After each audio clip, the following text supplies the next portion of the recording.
Nobody fears Braun. Nobody's like, damn, I gotta go play this Braun tonight.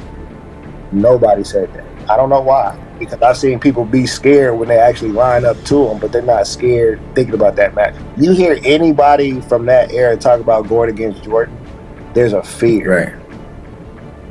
So when you have people that fear a player, then that's telling you something different already. Like, Jordan's just that guy, like, everything was, I want to be like Mike. Why MJ's my GOAT? This man went 6-0 in the final. Right. He dominated the 90s, basically. Jordan dominated a decade, took a break, and only let somebody win 2 rings. Right.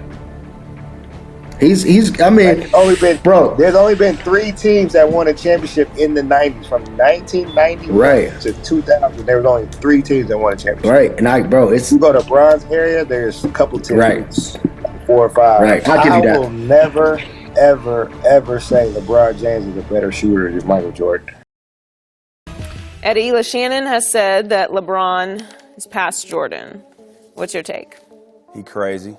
He fell out the bed and bumped his head in the middle of the night. And by the way, you played with LeBron, so that's interesting. What did you up close and personal witness during the 2011 NBA Finals? The greatest superstar meltdown I have ever witnessed. Michael Jordan never melted down in any playoff series the way LeBron did in that one. I'm sorry, it just wouldn't happen. In no way would any Michael Jordan team ever get blown off the floor in an NBA Finals by a record finals margin in 5 games the way your guy did. I can't get over the fact that he didn't show up in Dallas. Not because I was on the team. Not that I was on the team, but the fact that he was the best player and everybody was depending on him to show up and do what he does, and he was MIA. He had a bad game.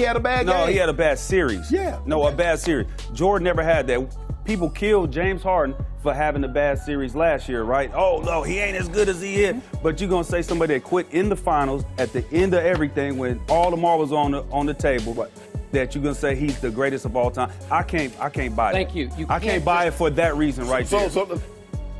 I have no problem with the officials themselves. They're all across the league. We have really good officials. I have a problem with the way we are legislating defense out of the game. That's what we're doing in the NBA. The way we're teaching the officials, we're just enabling players to BS their way to the foul line. If I were a fan, I wouldn't have wanted to watch the second half of that game. It was disgusting. It was just baiting refs into the calls, but the refs have to make those calls because that's how they're taught. So I have a real problem with the way we've legislated defense out of the game in this league, and the players are really smart in this league, and for over the last decade or so, they've gotten smarter and smarter, and we have enabled the players, and they are taking full advantage, and it's a parade to the free throw line, and it's disgusting to watch.